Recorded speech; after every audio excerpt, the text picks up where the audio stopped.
Good afternoon students, प्यारे बच्चों। अब तक हम लोग संस्कृत खंड से 3 पाठ पढ़े। प्रथम भोजस्सौदार्यम, दूसरा आत्मज्ञो सर्वज्ञ, तीसरा संस्कृत भाषाया महत्वम। अब हम काव्य खंड की ओर वापस लौटते हैं, जिसमें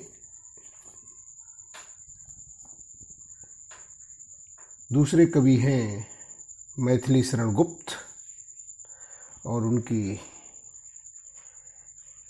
प्रमुख रचना है साकेत से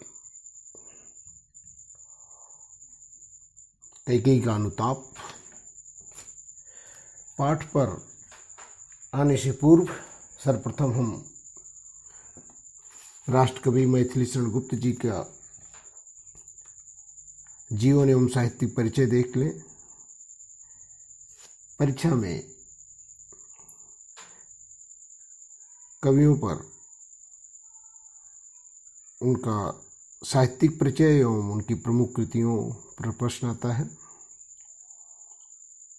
अतः आज हम लोग राष्ट्रकवि मैथिली शरण गुप्त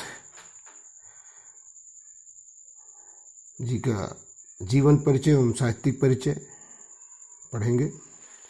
परीक्षा की दृष्टि से जो प्रश्न आते हैं वो इस प्रकार आते हैं कि निम्नलिखित में से किसी एक कवि का साहित्यिक परिचय देते हुए उनकी प्रमुख कृतियों का उल्लेख कीजिए। अधिकतम शब्द सीमा 80 शब्द। कुल 5 अंक का प्रश्न रहता है। 80 शब्दों के सीमा में बांधा गया है। हालांकि अब इतने कम शब्दों में ही 80 शब्द में ही हम कितनी अच्छी तरह से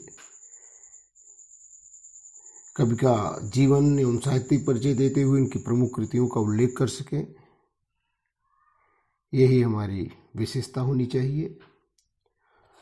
अब हम और अधिक समय न गंवाए बिना सीधा राष्ट्रकवि मैथिली शरण गुप्त के जीवन एवं साहित्यिक परिचय पर आते हैं। जीवन परिचय।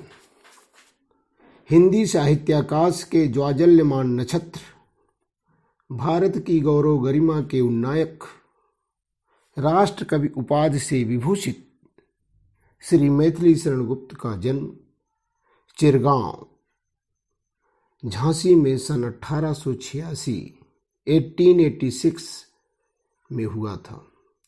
इनके पिता सेठ रामचरण गुप्त को हिंदी साहित्य से विशेष प्रेम था। गुप्त जी की शिक्षा दीक्षा घर पर ही संपन्न हुई।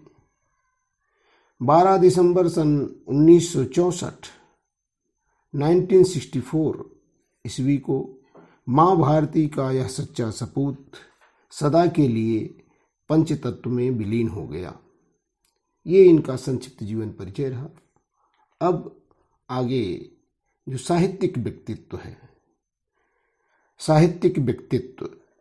मैथिली शरण गुप्त में बाल्यावस्था से ही काव्यात्मक प्रवृत्ति विद्यमान थी। ये अल्पावस्था से ही छिटपुट काव्य की रचनाएं किया करते थे। आचार्य महावीर प्रसाद द्विवेदी के संपर्क में आने के पश्चात उनकी प्रेरणा से काव्य रचना करके इन्होंने हिंदी काव्यधारा को समृद्ध किया। इनकी कविता में राष्ट्रभक्ति एवं राष्ट्र प्रेम का स्वर प्रमुख रूप से मुखरित हुआ है। इसी कारण हिंदी साहित्य के तत्कालीन विद्वानों ने इन्हें राष्ट्रकवि की उपाधि से विभूषित किया। इनकी प्रथम पुस्तक रंग में भंग का प्रकाशन सन 1909 ईस्वी में हुआ, किंतु इन्हें ख्याति प्रसिद्धि सन 1912 1912 ईस्वी में प्रकाशित पुस्तक भारत भारती से मिली। इसी पुस्तक से इन्हें राष्ट्र कवि के रूप में प्रतिष्ठित किया। इनके सद्गुणों से मुग्ध होकर तत्कालीन राष्ट्रपति ने इन्हें स्वतंत्र भारत की प्रथम राज्यसभा का सदस्य मनोनीत किया था। कृतियां। गुप्त जी की रचनाएं दो प्रकार की हैं, मौलिक एवं अनूदित। मौलिक रचनाएं भारत भारती, इसमें देश के प्रति गर्व और गौरव की भावनाओं पर आधारित कविताएं हैं। दूसरी प्रमुख रचना है साकेत। श्री रामचरितमानस के पश्चात हिंदी काव्य में राम काव्य का श्री रामचरितमानस के पश्चात हिंदी में राम काव्य का दूसरा स्तंभ गुप्त जी द्वारा रचित साकेत ही है। अर्थात रामचरितमानस तुलसीदास जी ने जो रचना की, उसके बाद राम काव्य का, राम के चरित्र पर आधारित दूसरा काव्य साकेत है। यशोधरा, इसमें उपेक्षित यशोधरा के चरित्र को काव्य का आधार बनाया गया है। अर्थात यशोधरा के चरित्र को जो उपेक्षित पात्र है उनको विशेष रूप से जो है उनका चित्रण किया गया है।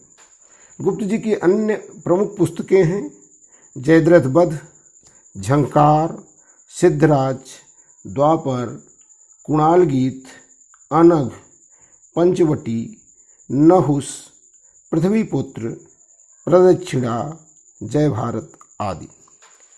दूसरी है इनकी अनूदित रचनाएं। अनूदित का मतलब होता है ट्रांसलेशन वर्क, ट्रांसलेटेड, चाहे वह संस्कृत से हिंदी में या अंग्रेजी से हिंदी में जो अनुवाद की गई है। तो पलासी का युद्ध, मेघनाद वध, वृत्त संहार आदि इनकी रचनाएं अनूदित रचनाएं हैं। अब हम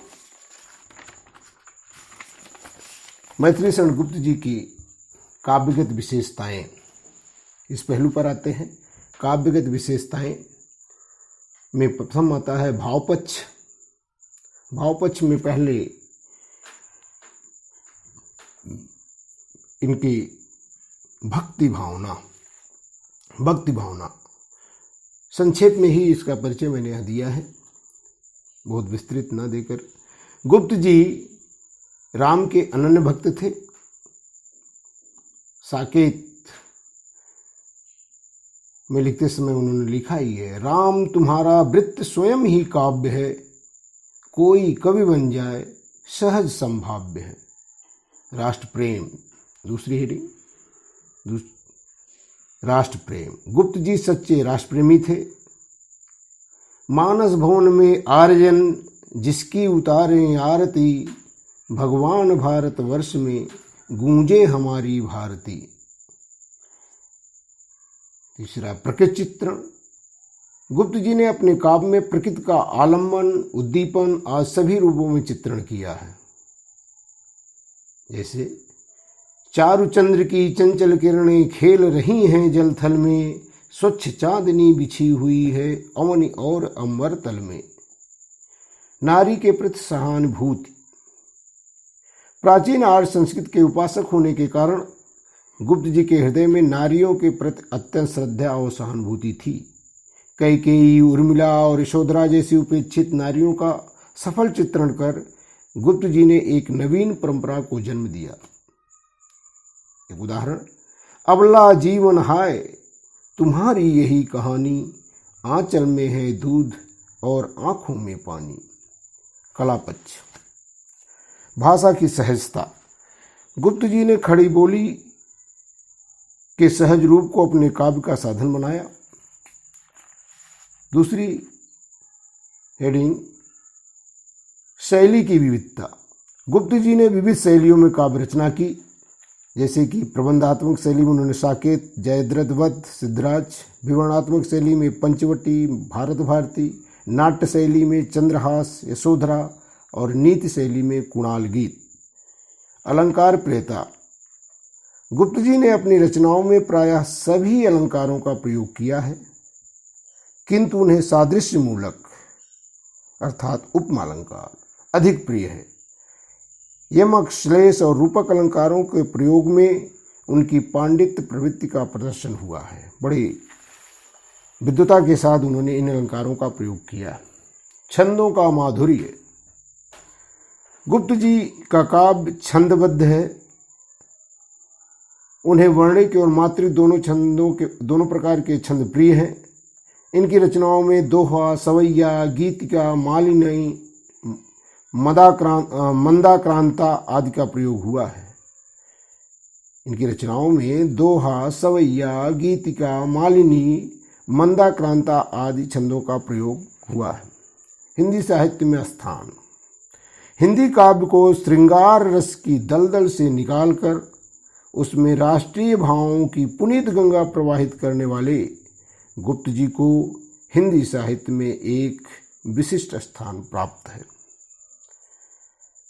प्यारे बच्चों, यहाँ मैंने बहुत ही संक्षेप में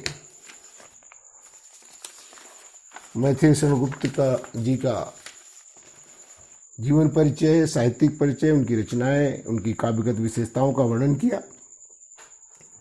अब आप लोग इसे अपनी कॉपी में, नोटबुक में उतार लेंगे, लिख लेंगे। और यदि अब तक जो मेरे वीडियो आप लोगों को दिए गए हैं, यदि इसमें पढ़ाई गई पाठ्य सामग्री आपको अच्छी तरह से समझ में आई हो, अच्छी लगी हो, तो आप लोग से अनुरोध है कि मेरे इस चैनल को अधिक से अधिक सब्सक्राइब करें, साथ ही साथ लाइक करें। An important message to all of you, corona virus की इस वैश्विक महामारी में स्वयं को एवं अपने परिवार तथा पूरे समाज को सुरक्षित रखने के लिए घर से बाहर न निकलें। सरकार द्वारा जारी गाइडलाइन का पालन करें एवं अपने अपने मोबाइल में आरोग्य सेतु ऐप अवश्य डाउनलोड करें। Thank you.